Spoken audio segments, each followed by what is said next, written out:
Hello readers, I'm Amy and today I'm doing the Meowin About Books tag thanks to Hillary who tagged me for this because of course she did, because I have two cats and they're both terrible, terrible kitties. Up here we have Amadeus. He's very majestic. He is the king.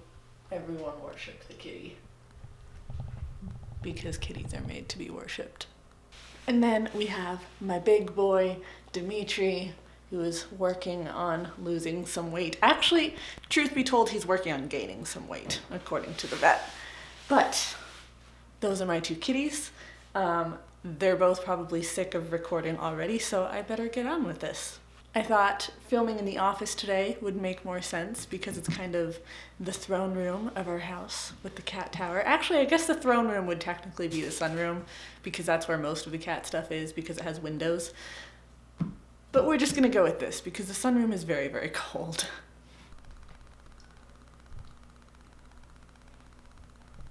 First question, catnip, an addictive book or series that you devour in one sitting.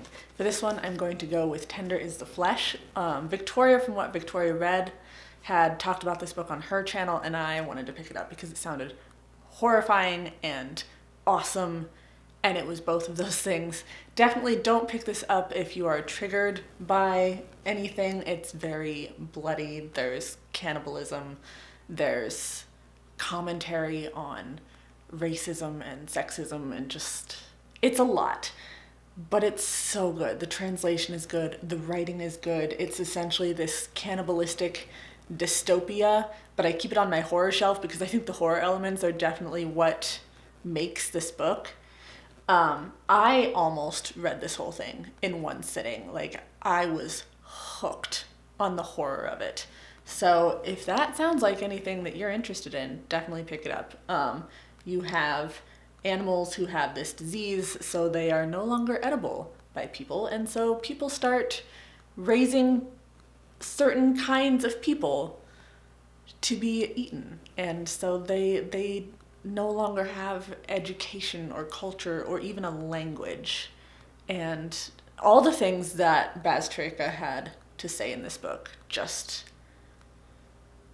it's good. If you can get through the cannibalism, I think it's worth picking up. Litterbox, a book so stinky, you want to bury it in the sand, like Dimitri here just did, so I had to stop recording because it creates a lot of background noise. That would be Rose Matter by Stephen King. I didn't bury it in the sand, but I did bury it in my last unhaul and gave it to a friend because I don't really want anything to do with Rose Matter anymore. My husband was okay with me giving it up since I have to kind of ask him because the Stephen King books are really his, but he's never read it. It didn't seem like a Stephen King book he was going to read. I hated that book so much. I think that there was an interesting story to be told with it, but it was put together so poorly between the main story and the fantasy of it. It just didn't come together well. So definitely a book that I'm going to be burying in the litter box. Scratching Post, a nonfiction book you keep going back to in order to sharpen your mind or your claws. For this one, I'm going to go with Sharpen My Claws and say selfish, shallow, and self-absorbed. 16 writers on the decision not to have kids. How many times have I had a conversation, mainly with men, where they're like, oh, you have any kids? No, I don't have any kids. Well, why not? Because I don't want kids. Well, why not? How could you not want kids? Like, it is your wifely duty to have children. And it's like, this sharpens my claws. I read this book a couple of years ago. I really need to read this again. And the essays were phenomenal, and I'm going through it, and I'm just like, yes, finally, a book about people who don't want kids. And this video is not about having that conversation. I have 1,000,001 reasons that I don't want kids. My husband has 1,000,001 reasons that he doesn't want kids. And you know what? We shouldn't have to explain ourselves.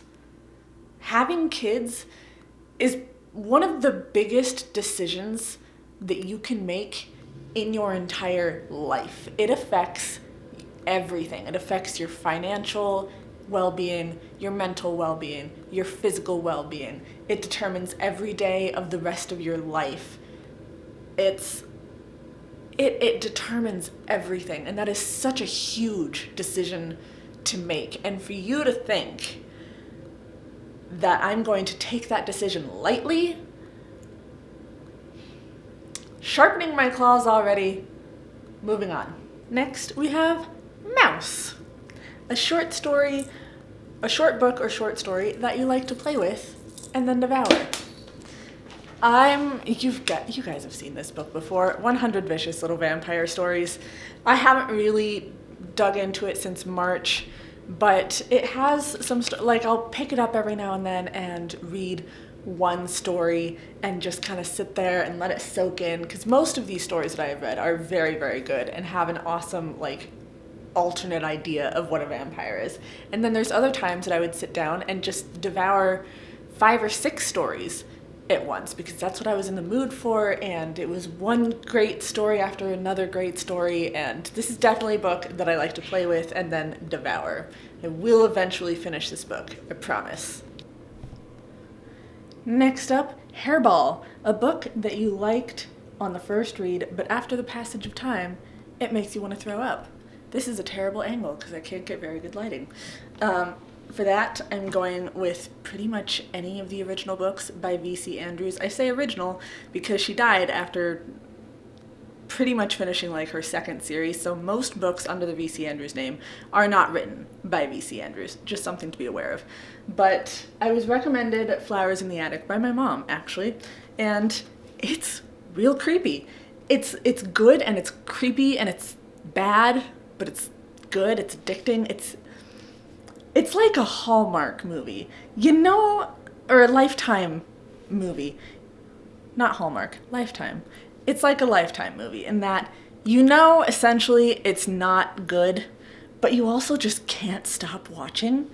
V.C. Andrews' writing style for me, it really dragged me in. It was sort of erotic and dangerous, and I don't know. There's no describing this writing style properly for me, but the writing style just really hooked me in, even though the story made me feel really gross. You have these kids who are trapped in an attic by family who really just doesn't care about them.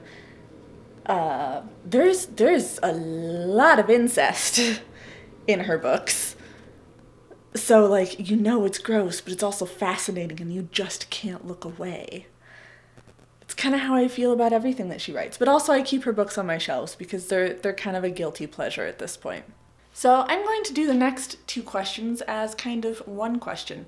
You have attitude, a main character that has the attitude of a cat, which cats have attitude, that's for sure. And perfect, a book or series that is so perfect you can't find any flaws at all. So perfect series for me would be the Book of the Unnamed Midwife. This is a dystopia. The first book in the trilogy is kind of a standalone, honestly. You don't need to read it, but it's good to have that background information before you continue with the series. There's been kind of this disease apocalypse. There's not a ton of people around. It's kind of exploring being alone in this new world and trying to survive. And then for attitude, I actually have book 2 of the series, the Book of Etta, because Etta very much is cat-like, I think. She's going off on her own. She's I should say they. It starts off as she, but really they are very independent, stand up on their own, don't really want to be around others, don't want to depend on others. It's nice to be around and depend on others because it makes things more convenient, but also it exposes you to certain dangers that you don't want to have in your life. And just Etta was very much a cat person for me. If Etta was a real person, they would be a cat person. Hiss, your favorite horror or scary book. For that, I'm going with Needful Things from Stephen King. I have a lot of favorite horror books at this point. I've really gotten into horror this year. But Needful Things I have to say is my favorite because it's the one that I'm always thinking about. It's the one that I'm always going back to in my mind. I actually, even just holding this, I really want to start reading it again.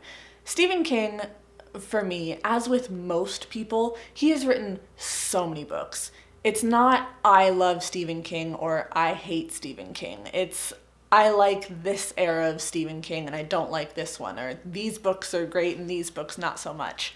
And for me, Needful Things has been his best book that I've read. I haven't read a ton of his books, but Needful Things was by far my favorite. I can struggle a little bit sometimes whenever he has a ton of characters, and this book has a ton of characters, but the storyline just really relies on the human interactions, on the group dynamics, on kind of the culture of this town, and you're seeing this town fall apart piece by piece because you have this store that is opened by this mysterious person, and you go in and, for instance, this kid sees a pristine baseball card of his favorite baseball player, and it's signed by him, and it was signed to a kid that shares his name. And he really wants that baseball card. Well, how's he going to pay for it? With whatever money he has and with a favor. But this pristine baseball card that he sees, everyone else in the town can see it for what it really is. An old, crappy, beat-up baseball card that's probably not even worth 2 cents. And this book dragged me in. This book had me hooked. It is by far my favorite Stephen King. It's my favorite horror. It is the one that sticks with me the most, that made the biggest impression. And lastly, also going to talk about Stephen King here, 9 Lives, a series or author you liked, then was dead to you, but then you liked again. Hillary also said Stephen King for this answer, and frankly, I agree. I'm going to hold up The Girl Who Loved Tom Gordon because more people need to read this book because it's a very underrated Stephen King book. Stephen King is an author that everyone has a love-hate relationship with. You'll hear someone who says, I love Stephen King, and someone else who says, I hate Stephen King. And truth be told, if you love Stephen King, you probably don't love all of his books. If you hate Stephen King, you probably wouldn't hate all of his books. When you get to the point where you've written 60 to 80 books, like, not all of them are going to be gems, but not all of them are going to be bad. And I definitely feel like I love or hate Stephen King, depending on what book I read. Reading Rose Madder, I'm like, this book is so bad, is so awful. But then reading something like Needful Things, it was phenomenal. It's still what I think about. Girl Who Loved Tom Gordon, it was a very middle-of-the-road book, but I still think that it's underrated, and I still loved it, and it really helped me see kind of how he developed as an author, and how sometimes he is able to write something shorter if he really wants to. Sometimes he can edit himself. So definitely a love-hate author for that. So this has been the Meowin' About Books tag. I hope you enjoyed it. I hope you enjoyed seeing my cats. They haven't made too many appearances lately. So please, like, subscribe, be my cat's friends on social media. I will see all of you in my next video. Bye, friends.